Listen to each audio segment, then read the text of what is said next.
What's up, Brian Tong here, and welcome to the Apple Byte for all the good and bad inside the world of Apple. Now, things have been pretty calm without any major product releases right now.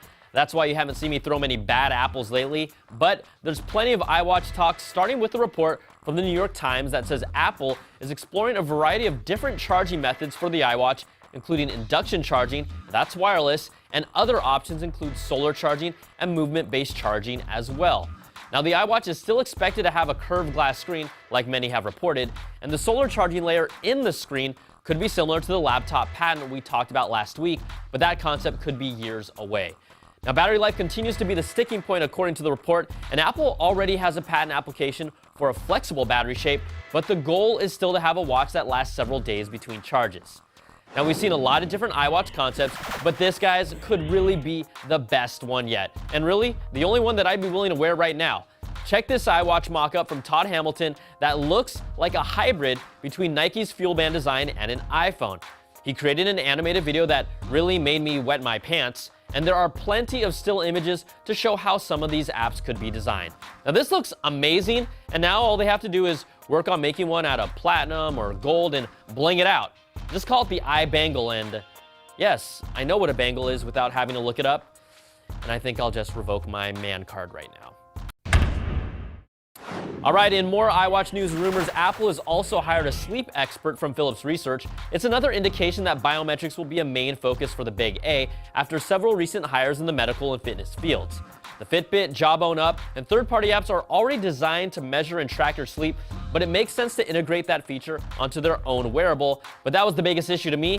I don't want to wear anything when I sleep.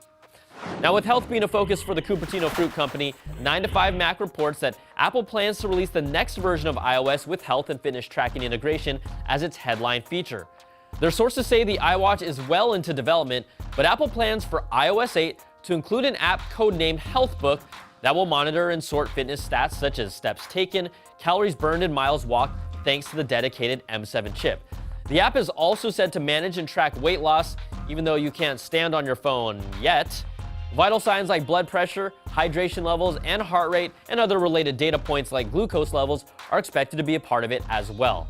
Now, some of these data points pretty much depend on some sort of wearable to track them, like an iWatch, unless you can feel your heartbeat in your pants.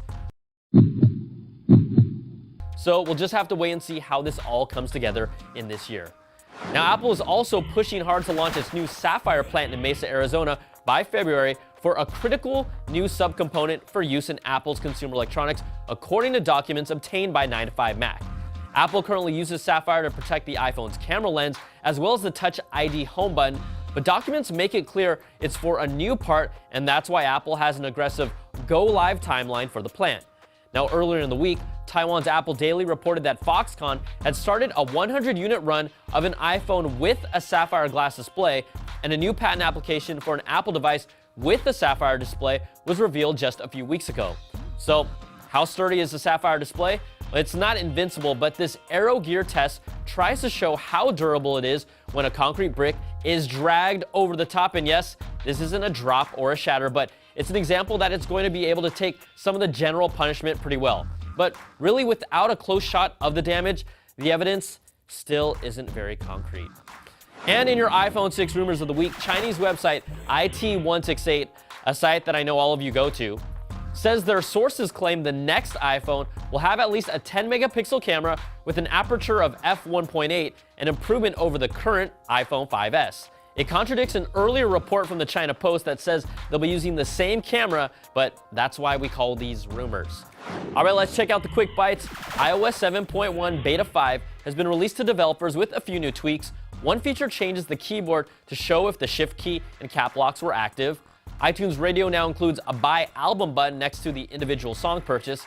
Calendar brings a bolder event list view button, and Apple continues to issue patches for all you evasion jailbreakers. Also, a BGR report says we can expect to see iOS 7.1 to the general consumer in the next few weeks. And Apple releases new renderings. This time, it's their new massive proposed San Francisco Union Square store that will feature two 44-foot high sliding glass panel doors, allowing the building to be opened up to the street. Now, Apple hasn't announced when they plan to open the store. That depends on a full review and approval by the city. The store will also have regular glass doors when the big doors are closed, so think of them as doggy doors for humans. All right, guys, that's going to do it for this week's show. Email us at theapplebyte@cnet.com or tweet me at Brian Tong, and I'll get to as many as I can. I'm Brian Tong. Thanks for watching, and we'll catch you guys next week for another Bite of the Apple.